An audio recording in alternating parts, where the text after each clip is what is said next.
Is it just me, or does filling a raised garden bed feel like filling a bathtub with dollar bills? If you've ever Googled how to fill a raised bed and felt completely overwhelmed by the formulas, the price tags, and the Pinterest worthy diagrams, friend, you are not alone. Today, I'm pulling back the curtain and sharing a simple, real life approach to filling your raised garden beds without spending a fortune or overthinking it. Whether you are just starting out or need a sanity check, I've got you.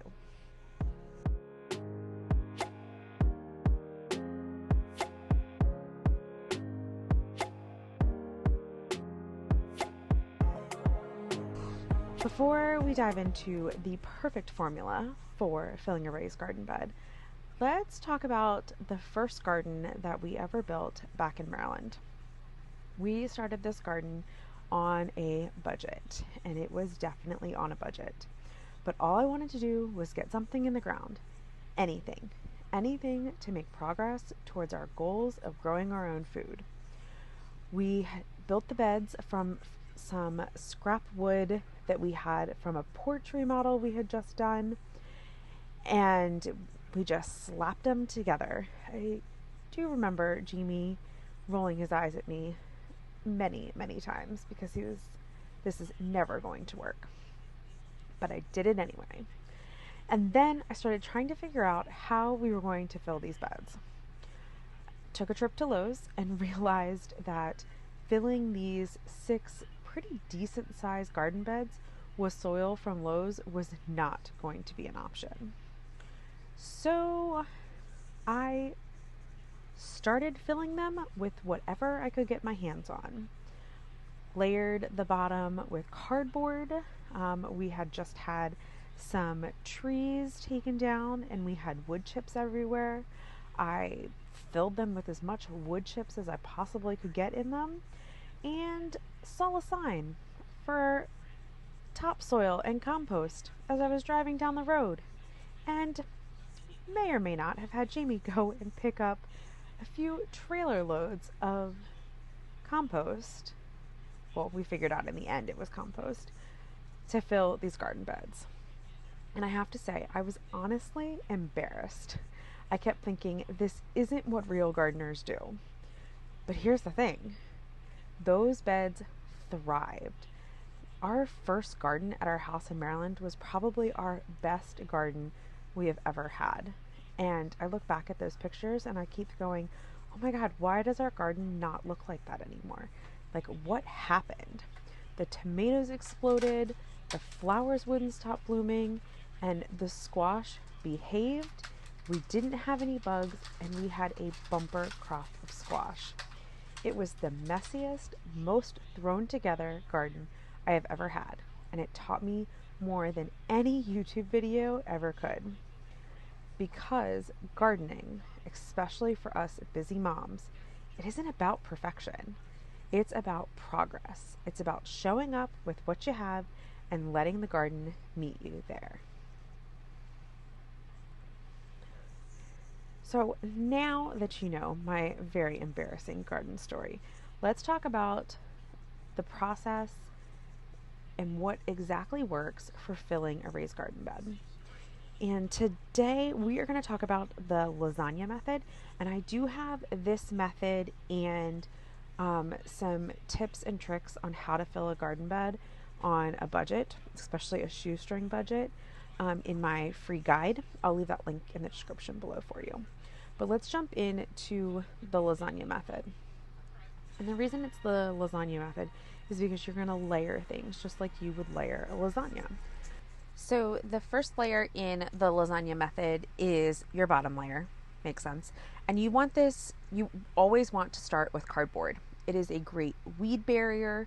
It's going to kill that grass that you are putting your raised garden beds on top of.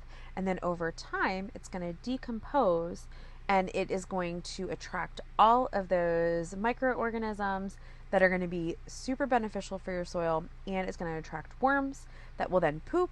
And worm poop and worm castings is the best fertilizer for your garden. So don't skip the cardboard step. On top of the cardboard, you're going to layer twigs and sticks and logs and anything you can collect from around the yard. For our new garden beds, we ended up having to cut down a couple trees for this garden. So we cut up those branches into pieces that would fit in our raised garden beds, and we put those in there.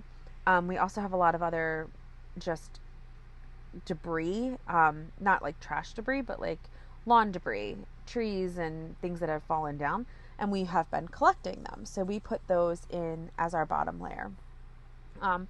In our garden in Maryland, the second thing we did on top of the cardboard was we did wood chips. We had just taken down a bunch of trees, and we wood chipped a lot of the branches, and then we used a stump grinder to grind up the stumps. So we used the wood chips and then all of the shavings from the stump grinder. That was our layer in our garden beds. You can also use old leaves.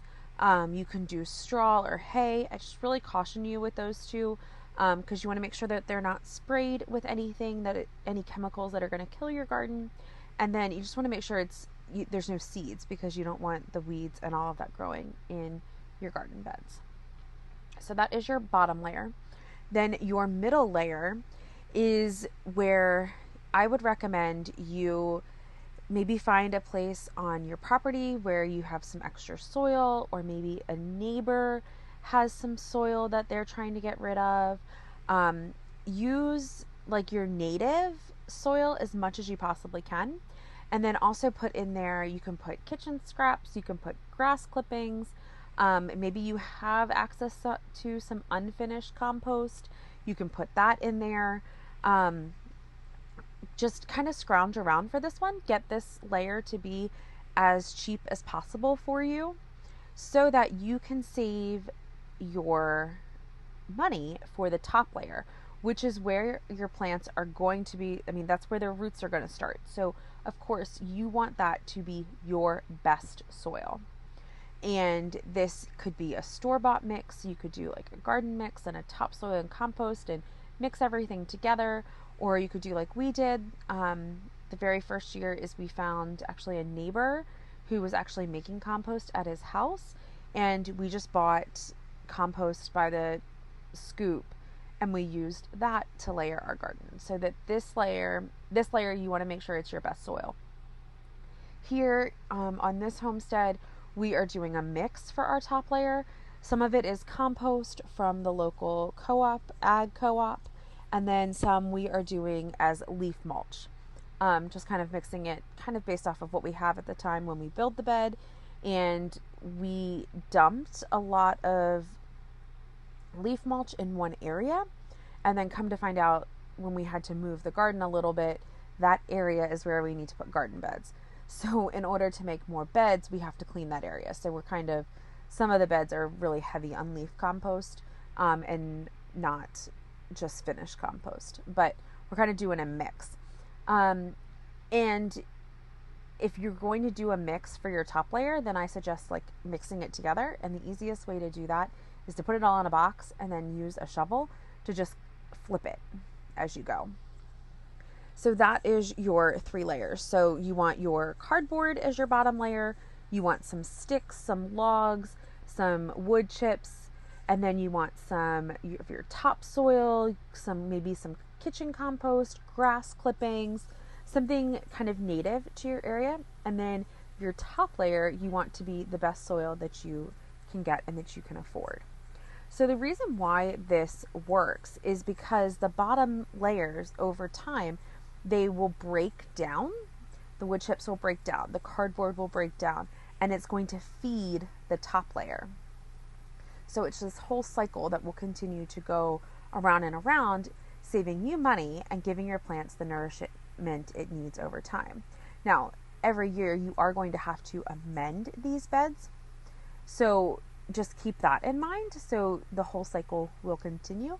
And knowing that, you might want to start a compost bin so that you have compost readily accessible when you are amending your beds. I have a whole guide on how to start a compost bin, how to keep them affordable and to manage them. I will leave that link below for you.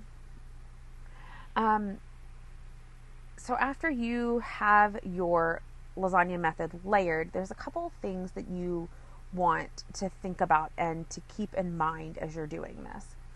The thing you want to keep in mind is the depth of this really does matter. So how much of the depth of each layer matters.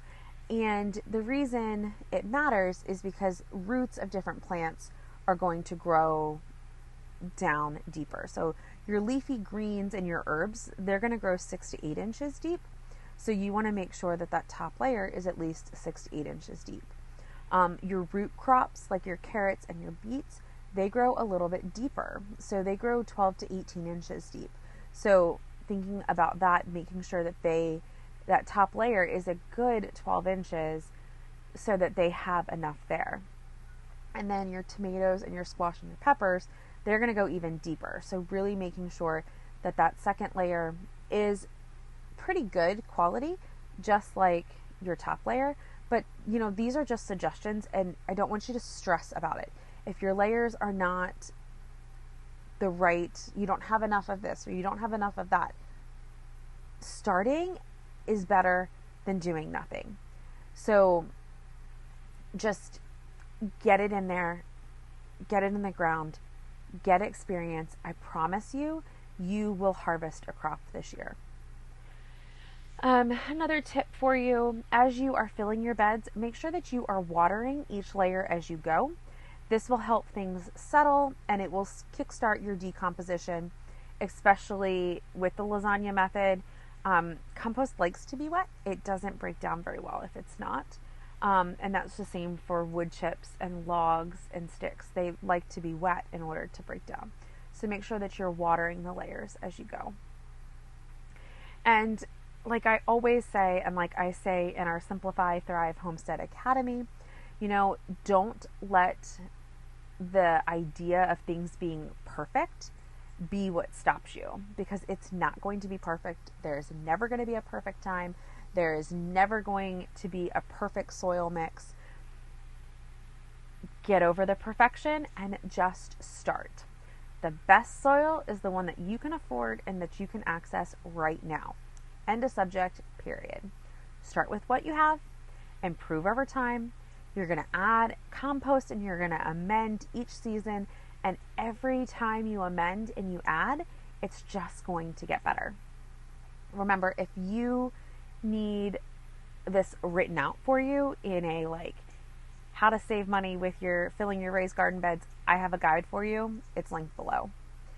So here is your reminder. You don't need a perfect plan. You just need to plant something. So don't let analysis paralysis stop you from starting your garden. Here's the kicker, guys. Your kids aren't going to remember whether the compost was perfectly balanced. They are going to remember picking the cherry tomatoes with you, watching the butterflies land on your flowers. And your kids aren't going to remember. And guess what? Your garden beds are not going to remember either. A seed's job is to just grow. Put it in the ground and grow. Like I said, over time and as the years go on, it's just going to get better. Don't let the idea of perfect keep you from starting. Don't let analysis paralysis keep you from starting. Just build the bed and fill it. I promise something will grow. And if you are ready to take the plunge and start your garden, even on a shoestring budget, you are going to need our ultimate guide to raised bed gardening. This is going to walk you through everything you need to know, from building your beds to filling your beds to what to plant, where to plant it, when to plant it, how to deal with the pests that are going to come. It is going to talk to you about how to support your plants so they grow the best, and it's even going to walk you through some tips for harvesting. So you are going to want to get that, and I have left that link below for you as well. If you guys have any other tips or tricks about filling a raised garden bed, I want to hear them. Leave them in the comments below, and we will talk to you guys soon.